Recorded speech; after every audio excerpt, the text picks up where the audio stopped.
नमस्कार, विपक्ष ऑलवेज बेदम देख रहे हैं आप। मैं हूं आपके साथ पूजा। 20 जुलाई से संसद का मॉनसून सत्र शुरू होने जा रहा है, जो कि 13 अगस्त तक चलेगा। इस बार का सत्र काफी महत्वपूर्ण होने जा रहा है।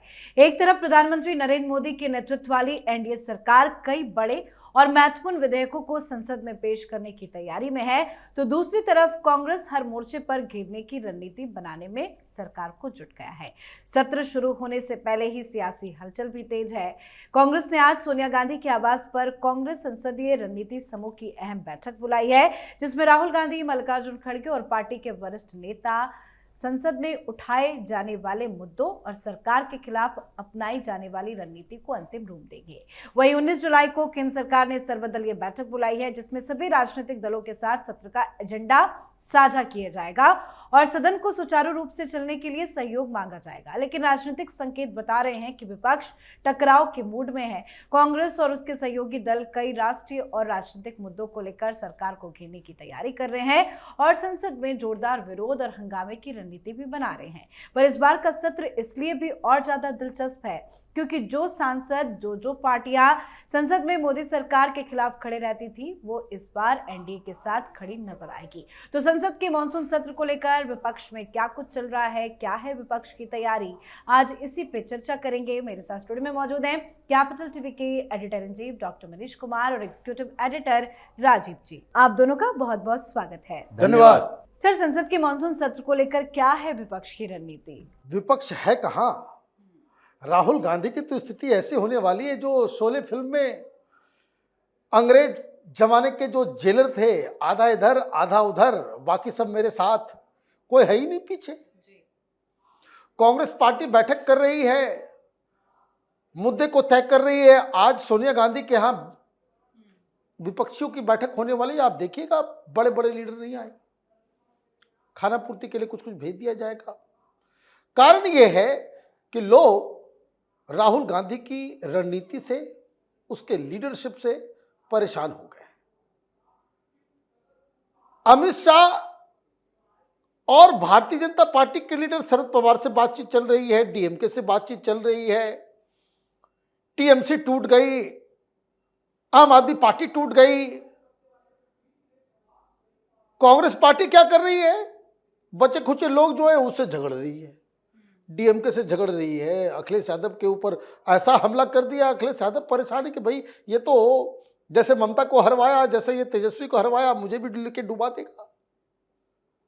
जो रणनीति है उसका मैं बस आपको एक एग्जाम्पल दे दूं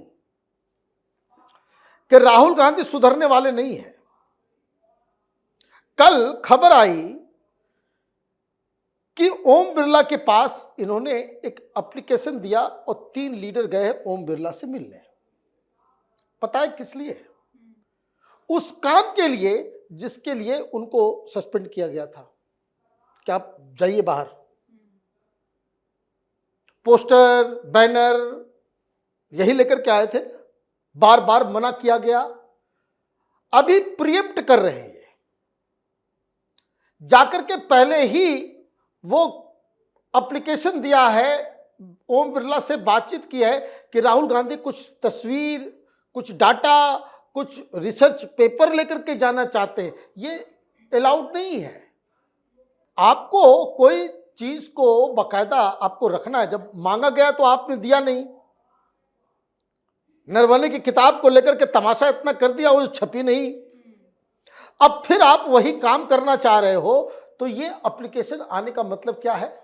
एप्लीकेशन आने का मतलब ये है कि राहुल गांधी फिर से वही तमाशा, वही तिकड़म, वही टेंट्रम दिखाने में लगे हुए हैं। और जो जानकारी आ रही है वो ये कि विपक्ष के कई सारी पार्टियों ने कहा कि इनफ इज इनफ, आपके चक्कर में हम पार्लियामेंट चलने नहीं देते हैं, और पार्लियामेंट नहीं चलने देने की वजह से हमारे बहुत सारे लोग न बोल पाते हैं, न अपनी बातें रख पाते हैं। और होता क्या है, अंततोगत्वा सरकार किसी तरीके से अपने बिल्स को, अपने चीज़ों को वो पास कराने में कामयाब हो जाती है।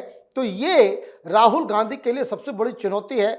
आज सोनिया गांधी के घर पे बैठक है, आप देखिएगा कई सारे बड़े नेता जो है और बड़ी पार्टियां वो नदारत रहेगी। बिल्कुल लग भी यही रहा है कि जो विपक्ष की तमाम अलग अलग दल है वो कांग्रेस पार्टी का साथ छोड़ रही है। कांग्रेस पार्टी अब पूरी तरह से अकेले पड़ गई है। आज की जो मीटिंग होनी है सोनिया गांधी के आवास पर, उसमें क्या कांग्रेस रणनीति बनाएगी? कोई बड़ा नेता अगर शामिल नहीं होता है तो क्या कांग्रेस पार्टी अकेले मोदी सरकार के खिलाफ कोई बड़ा प्रोटेस्ट कर पाएगी या सरकार के खिलाफ खड़ी नजर आ सकती है? देखिए, सोनिया गांधी को तो मजबूरी में मीटिंग लेनी पड़ रही है। हाँ। ये पार्लियामेंट्री पार्टी लीडर है कांग्रेस की, संसदीय दल के नेता, तो संसदीय दल के नेताओं के साथ मीटिंग करके आगे की स्ट्रेटजी बनाएंगी कि क्या सोनिया गांधी पार्लियामेंट के अंदर कांग्रेस के चेहरे के तौर पर उभरती हैं? क्या लोकसभा में तो अब है नहीं, लेकिन राज्यसभा में भी क्या सोनिया गांधी कभी एग्रेसिव हो पाती हैं? अभी तो कांग्रेस की स्थिति है कि न लोकसभा में न राज्यसभा में किसी भी सदन में इनके पास कोई वैसा लीडर नहीं है जो आक्रामक तेवर दिखा सके। राहुल गांधी, प्रियंका वाड्रा दोनों तमाशा कर सकते हैं, कोई मुद्दे नहीं उठा सकते। अभी सबसे बड़ा मुद्दा इन लोगों के सामने 3 विधेयक है जिसको पारित करवाना है, और उसके लिए इन लोगों ने सोचा कि अब हमारे पास बाइकआउट ही एक जरिया रह जाएगा। इसलिए राहुल गांधी और कांग्रेस के कुछ नेताओं की रणनीति सिर्फ इसी बात पर अटकी है कि जब अपने पार्टी के नेताओं पर भरोसा नहीं, सहयोगी पार्टियां छोड़कर जा रही है, जो पार्टियां हमारे साथ नहीं थी, न एनडीए के साथ थी, वो भी अभी एनडीए के साथ खड़ी है। तो अभी जो आंकड़ों का खेल चल रहा था, कांग्रेस बार बार, राहुल गांधी बार बार कहते थे आंकड़े इस बार पिछड़ गए हैं, मोदी कमजोर हो गए हैं और आगे कोई बिल पारित नहीं करवाने देंगे जो संविधान संशोधन का विधेयक हो, यानी 2/3 बहुमत नहीं लाने देंगे। और पिछली बार उसी ट्रैप में ये लोग फंस गए कि महिला आरक्षण विधेयक भारतीय जनता पार्टी, अमित शाह पारित ही नहीं करवाना चाहते। अगर वो पारित करवाना चाहते तो पिछली बार भी यही सारे काम होते कि कौन कौन सी पार्टियों को सिलेक्ट करें, कौन कौन से सांसद हमारे साथ आ सकते हैं, इस पर विचार किया जाना चाहिए। लेकिन इस बार ये लग रहा है जो कवायद चल रही है, चाहे डीएमके के साथ हो, डीएमके अकेले वो पार्टी तमिलनाडु की नहीं है जिसके साथ अप्रोच किया जा रहा है। यहां एक एक सांसद देखे जा रहे हैं कि डीएमके के 22 सांसद तो हैं ही, लेकिन उसके साथ वीसीके के 2 सांसद भी हैं, उसके साथ डीएमडीके के भी 2 सांसद हैं। तो तमिलनाडु से 25 सांसदों का समर्थन चाहिए। अगर सिंगल सांसद वाली पार्टियों की बात करें तो 2 नेताओं को छोड़ दिया गया है। न चंद्रशेखर आजाद से कोई बातचीत की गई और न ही बातचीत की गई है ओवैसी से। लेकिन उसके अलावा जोराम पीपुल्स मूवमेंट, मिजोरम की पार्टी है, वो भी समर्थन दे रही है। उसके अलावा मेघालय की एक पार्टी है वॉइस ऑफ पीपुल पार्टी, वो भी एक सांसद है, समर्थन दे रहे हैं। इधर अकाली दल तो बार बार इस बात के लिए परेशान है कि अभी तक अप्रोच ढंग से किया क्यों नहीं गया कि गठबंधन हो, उनके भी एक सांसद है साथ में है। निर्दलीय सांसदों में यही कांग्रेस के बागी गुट के, महाराष्ट्र से भी एक विशाल दादा पाटिल हैं, वो भी साथ में है। कांग्रेस के ही कई नेताओं से बातचीत की गई है कि देखो भाई, आप अगर समर्थन में वोट नहीं दोगे तो बाहर तो जा सकते हो, क्योंकि अभी सीधे तौर पर डिलिमिटेशन, वुमेन रिजर्वेशन और उसके बाद करप्शन के खिलाफ लड़ने के लिए यह विधेयक आ रहा है। 30 दिन जेल में रहोगे तो आपकी मंत्री पद, आपके मुख्यमंत्री पद, प्रधानमंत्री पद चले जाएंगे। इसका विरोध करने का मतलब है भारतीय जनता पार्टी वही करेगी जो महिला आरक्षण विधेयक को लेकर चारों तरफ घूम घूम कर रही है। बिल्कुल सरकार ने तो पहले ही जो रणनीति बनाई है उससे ही विपक्ष पस्त है, क्योंकि ऐसे ऐसे विधेयक है जिसपे अगर विपक्ष समर्थन नहीं करता है तो भी फंसेगा। लेकिन कांग्रेस पार्टी क्या ये कोशिश करेगी, जो ये तमाम अलग अलग विपक्षी दल है जो एनडीए के साथ खड़े रहने की बात की जा रही है कि समर्थन दे सकते हैं, उनसे बात करें, उनसे कॉन्टैक्ट करें, उनको अपनी तरफ एकजुट करने की कोशिश करें? भाई कौन बात करेगा? राहुल गांधी बात करने लायक है क्या? शरद पवार बात करेंगे? तो शरद पवार तो आ गए उधर, शरद पवार तो बीजेपी की तरफ चले गए। अब बचा कौन है? कौन बात करेगा? ममता बनर्जी की साख खत्म हो गई, केजरीवाल तो वैसे भी छोड़ के चला गया, बात कौन करेगा? अखिलेश यादव को भी साथ अगर ले लिया होता, आप उसके पीछे जो है आप इमरान मसूद को लगा देते हो, वो कौन भाई बात करेगा? कौन? आपको फुर्सत नहीं है प्रोपेगेंडा से, आपको फुर्सत नहीं। जो हमारी जानकारी है कि ये जो है वो E20 एक बोगस केस कि इंजन खराब हो रहा है, ये केजरीवाल तमाशा शुरू किया है। भाई देश भर में इतने लाखों लाख गाड़ियां हैं, E20 सबकी गाड़ी खराब हो गई क्या? मैंने कोई कॉमन सेंस लगाएगा? कि अगर केजरीवाल की गाड़ी खराब हो जा रही है E20 से, तो आपकी गाड़ी भी तो खराब होनी चाहिए। तमाशा बना रखा है इन लोगों ने। वो गडकरी को टारगेट करना है तो E20 को टारगेट करना है। अब इनका दिमाग चल रहा है इस चीज के ऊपर कि भूपेंद्र यादव के 4 लोगों को क्यों सस्पेंड किया गया, ये इसके ऊपर जो है पार्लियामेंट नहीं चलने देंगे। यहां मैंने मती मारी गई है। नीट के मुद्दे पर भी कह रहे हैं भाई आप देखिए, मती मारी गई है कि आप उधर 1 नेशन 1 इलेक्शन, उधर डिलिमिटेशन, संख्या जो है वो 850 के आसपास जाने वाला है पार्लियामेंट का। ये सीरियस मसला है। महिला रिजर्वेशन भी सीरियस मसला है। यहां संविधान के संशोधन की बात चल रही है, आप लगे पड़े हुए वही वैसा ही बोगस रफाल की तरह, तो जस्टिस लोया की तरह पता नहीं कहां कहां क्या क्या आप मुद्दे उठाए। हाँ, बीच में क्या था, पेगासस है ना, पेगासस के चक्कर में आपने चलने नहीं दिया। अब तो वो मर गए, सारे खत्म हो गए। अदरवाइज आप देखिए कि जिस तरीके से हर पार्लियामेंट सेशन से पहले वो जॉर्ज सोरोस के चेले चपाटी कोई रिपोर्ट लेकर के आ जाते थे, अडानी का ये, अडानी का वो, तरह तरह के रिपोर्ट्स आते थे ना कि इसमें ये घोटाला हो गया, उसमें ये सारी चीजें आपका ये जो कह सकते हैं कि दूरदृष्टि वो पूरी तरीके से खत्म हो गई है। जो मैटर ऑफ नेशनल इंटरेस्ट जिस तरीके से आप इग्नोर करते हो और ट्रिवियल चीजों को उठा करके राजनीति करते हो, तो आपके साथ कोई आएगा नहीं।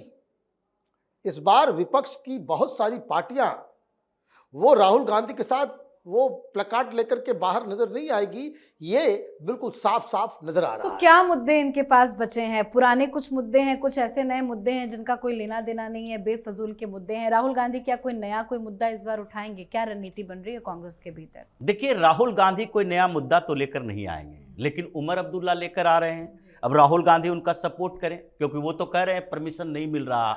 19 तारीख को ही नेशनल कॉन्फ्रेंस के लीडर चले आएंगे दिल्ली, और दिल्ली पुलिस के साथ ये झड़प होगी कि परमिशन दो, हम जंतर मंतर पर प्रदर्शन करेंगे 20 तारीख को। और इन्होंने तो सारे विपक्षी पार्टियों के नेताओं को चिट्ठी लिखी है, तो या तो राहुल गांधी उनके सपोर्ट में आए। वो भी डिमांड कर रहे हैं कि भाई जैसे हम आपके मुद्दों पर ये प्ले कार्ड लेके संसद परिसर के अंदर होते थे, अब आपके सांसदों को भी होना चाहिए। उनके सांसद राहुल गांधी के कहने पर भी नहीं मानेंगे।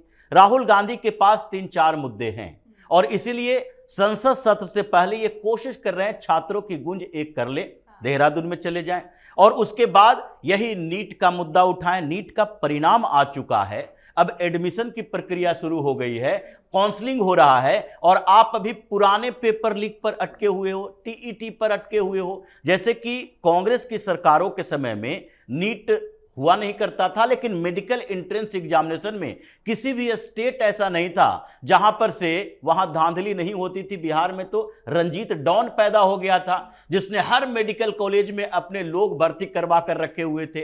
तो ये मुद्दे इनके लिए है, लेकिन विपक्षी पार्टियों के लिए नहीं है। जो मुद्दे सामने दिखाई पड़ेगा, पहला अटैक किया जाएगा इसी पर कि 30 दिन जेल में रहोगे तो फिर आपकी कुर्सी जाएगी। इसी विधेयक से शुरुआत होगी, डिबेट का मुद्दा ही चेंज हो जाएगा। बिल्कुल, बहुत बहुत धन्यवाद सर आप दोनों का। धन्यवाद। तो 20 जुलाई से शुरू होने वाला मानसून सत्र बेहद तीखा, आक्रामक और हंगामेदार रहने की संभावना है। एक तरफ मोदी सरकार अपने एजेंडे और बड़े फैसलों के साथ शक्ति प्रदर्शन करती नजर आएगी, तो दूसरी तरफ कांग्रेस सरकार को घेरने और संसद में दबाव बनाने की पूरी कोशिश करेगा। पर इस बीच एनडीए ने जो समर्थन जुटाया है, उससे इस बार सत्र की तस्वीर काफी कुछ अलग होगी और नजारा भी अलग नजर आएगा। तो आप भी अपनी राय कमेंट करके लिखिएगा। देखते रहिए कैपिटल टीवी। नमस्कार।